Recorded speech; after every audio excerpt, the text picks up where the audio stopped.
Hey everybody, welcome back to the Wolf Pit.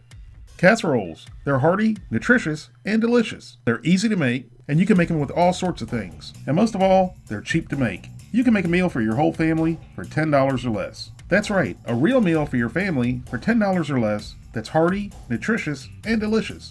Like this Mexican-style chicken and rice casserole. Like this Italian-style beef and noodle casserole.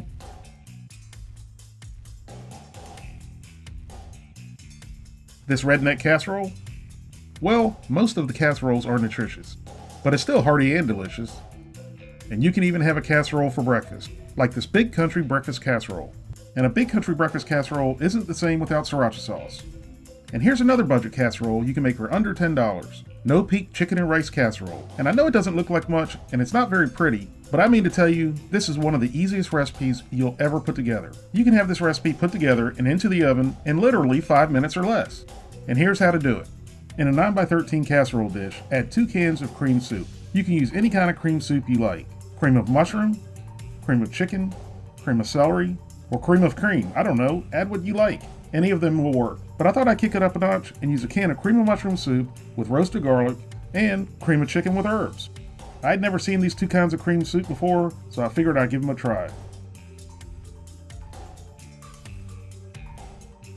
Once the cans are empty, fill them up with water.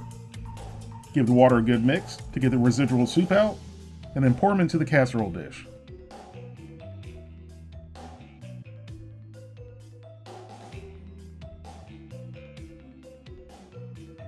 Then add 1 pack of Lipton onion soup mix. I know what you're thinking. Between the 2 cans of soup and the soup mix, that's a whole lot of sodium, and you're right. But when you break it down to 4 to 6 servings, it's not that bad. With a whisk, give it all a really good mix.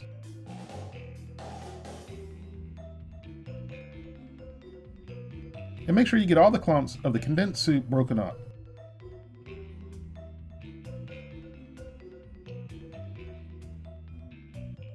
Next, add 2 cups of rice, not instant rice, regular long grain rice.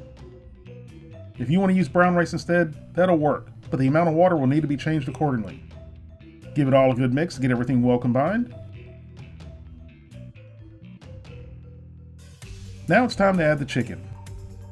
And you can add whole pieces of chicken, boneless, skinless chicken breast or thighs, or even bone-in pork chops or boneless pork. Then it would be called no peak pork. But today I'm using boneless, skinless chicken thighs. They have a good amount of fat, which equals flavor and moisture. Push the chicken down into the mixer to ensure it's covered.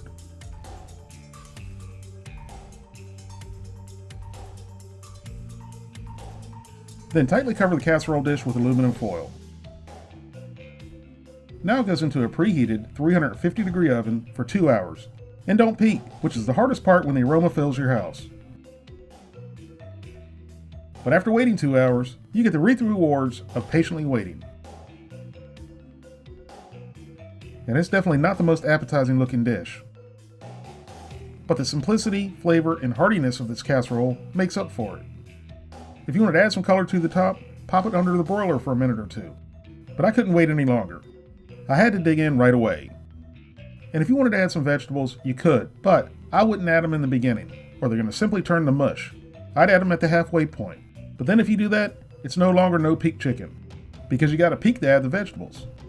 I thought the rice might turn out mushy, but it wasn't. It was perfectly cooked. I've seen other no peak chicken recipes that use instant rice, and I can't imagine that turning out not mushy. The chicken thighs turned out very moist and tender. As you can see, it's really fork tender. I would have thought this would have enough salt or even be a little bit too salty with the condensed soup and soup mix, but I actually needed to add salt and pepper.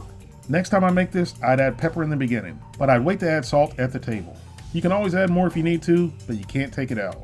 Overall, this no peak chicken casserole is not the prettiest dish, but it's very delicious. And like I said in the beginning, it's one of the easiest recipes you'll ever make, and I would definitely recommend you giving it a try. Thank you all very much for watching. Please don't forget to like this video and subscribe, and I'll see you soon.